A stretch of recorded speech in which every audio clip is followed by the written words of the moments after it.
So hi guys, I wanted to come on and say my experience of something, and no, I don't have any film footage, and that was kind of the point of why I wanted to go on there. It was the kind of this thing called the VR chat.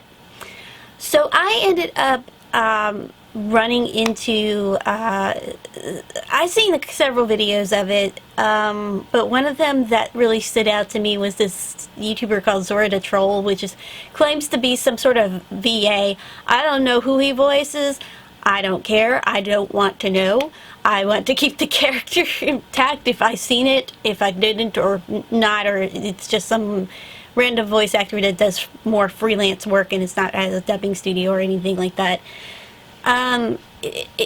Dubbing studio. Why did I say dubbing studio? This is an actual guy who's working in Japan. So he actually speaks Japanese in those language.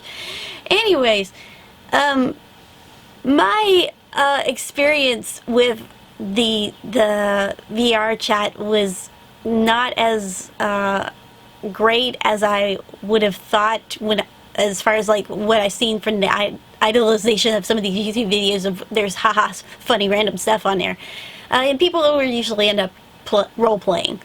So most people will know I'm a bit of a prude, which I don't consider that a flaw. I consider that a strength because it seems like the internet is pushing more boundaries and warping what is considered good and what is considered bad.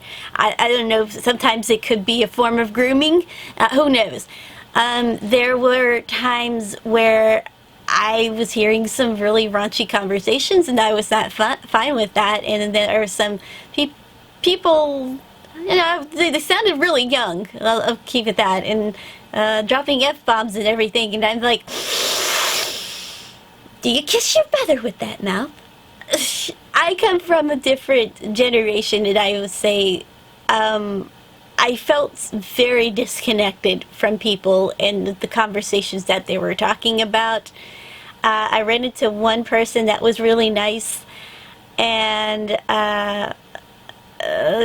he gave me some pointers, but I appreciate the pointers. But now, today, I feel like because of the lack of connection, and also one thing I wanted to say is I could not find a single Birio or Lemillion avatar, so I had to settle with Aerie. Well, Aerie's kind of pretty much the most relatable character besides Labrava.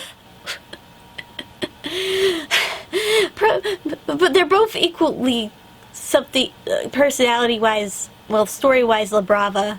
Personality-wise, Aerie.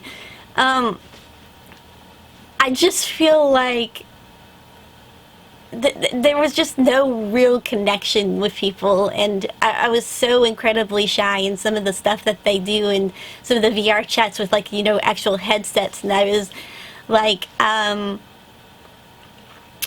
they went into, the guy explained, they go into detail about, it gets a little graphic. They like to do the hanky-panky with each other. People they don't met, I assume. And I'm like, why?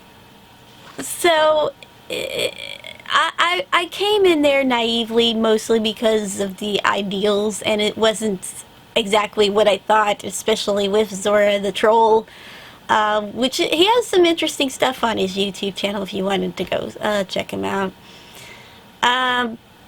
I realized the thing is not for me, and in realizing kind of the stuff he kind of pigeonholes himself in, and this is just my commentary on it entirely, but you know, just being, how can I say it, you know, kind of using his ethnicity as a form of status in some way, and then kind of showing off that he could speak 2 different languages, and going up and talking to people and being their friend or something like that. And I realized that you know, there is some level of outgoingness and exposing type nature you get, and then I ended up eventually having some trolls on my YouTube channel. Well, just 2 or 3, and I had to delete the comments, and it's just I'm too hypersensitive. I'm very guarded. I'm anxious avoidant, and I realize I am not good at this YouTube stuff. So you consider me I don't know if I would consider myself an entertainer. That's just not my thing. And I was thinking, being informative, pop culture-y, but also the thing was I came across this more using this platform as a vlog to vent my feelings because of not really good at trying to find employment and trying to find good employment that I'll be able to afford nice things and money, and that's kind of the reason why YouTube was a thing for me. But then Logan Paul ruined everything, and now I'm kind of stuck and not really good at entertaining people. And I think deep down I really just want quality connections, friendships, and just wanting to be able to quality connect, because offline it's just really hard to make friends. And recently lost a friend to moving, attending another church, really. And I'm stuck at the church that has a lot more groups where I could probably be able to meet people, but I'm so anxious, avoidant, and so guarded, and I realize this. You're putting your heart out, and you're putting your thoughts and feelings out and opinions out, and there's this level of danger of being hurt by people, or not understanding, or people that want to get a rise out of you, and they do it to hurt you, and they don't care about your feelings, and they don't think about the person behind the screen or behind that avatar that has thoughts and feelings as well. Like, I ran into, I guess this anime shrine dojo area world in VR, and people didn't know I was new, and they called me retarded and robotic, and I think that was aimed at me, and they eventually left. But I'm like, it just felt kind of like bullying, and it was some dudes, so they didn't know it was a girl. I'm just like, how disconnected is the next generation going to be, because they're so exposed to so much technology and so much ability to not really connect. And I realize, there's some people that live in towns where they just feel they don't connect with people, or there's nothing to do. I mean, growing up with the internet, I felt like there was just absolutely nothing to do, and I felt isolated. I didn't really have any type of other than church functions. I really didn't feel connected, and school as well, but I just didn't feel connected to people, because there was no activities or interesting things I was interested in at the time. And I turned to the internet, and I turned to trying to do art and keeping myself busy, but I like the internet more, so I guess there is maybe some level of addiction in some ways for me. But I don't know, I just don't feel like I don't know why I'm on this platform in the first place, and I feel clueless about how to make money in general online, and just not sure. Because the area I live in does have some problems. It's 10, 20 years behind, and the educational system is just garbage here. And it's just not able, as I get older, the more I feel isolated, the more I feel lonely, and I feel like some churches and church functions, like pastors and everything, don't get that, because a disconnected single or a disconnected young person who can't really make friends because everybody's married or they have children, so they can keep themselves busy and everything, and I'm over here and just like clueless and anxious avoidance and highly sensitive to criticism, and to a certain degree. I mean, it's different on some levels. So I was rudely interrupted by my SD card being full, and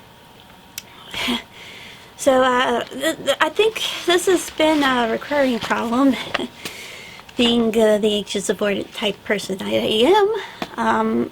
I actually got something that was published a long time ago, though I kind of questioned whether or not it was a bit of a scam at that time. But it kind of, the poem for some reason reminds me of a song by Skillet, Looking for Angels, but it's a different thing. I don't know when they put that song out, but this is a poem that I wrote when I was very young and trying to slowly losing friends at church, and then it seemed harder when I was going to another school as I got older, because I felt more connected with people outside of my church than I did in church. It's kind of an interesting phenomenon for some reason. This is a poem called No Angelic Face. No angelic face, not one passes by. No angelic face, not one in the sky.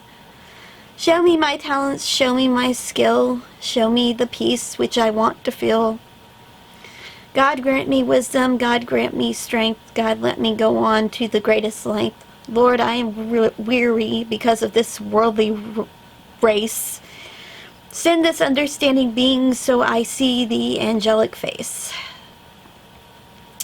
So, yeah, that's basically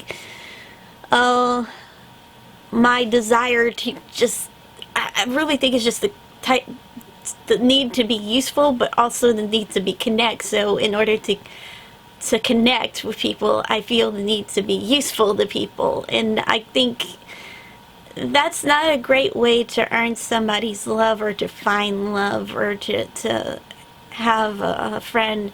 I mean, you do put some work in, like, you know, actions speak louder than words, but it doesn't necessarily mean that a person loves you. They just love you for being useful, and yeah, that's basically what I think. You know, some people love you for being a clown. Some people love you for being helpful, I guess, and some people love you for just being you, and that's usually rare, especially online, when the internet never forgets what you do that's negative or bad to them. And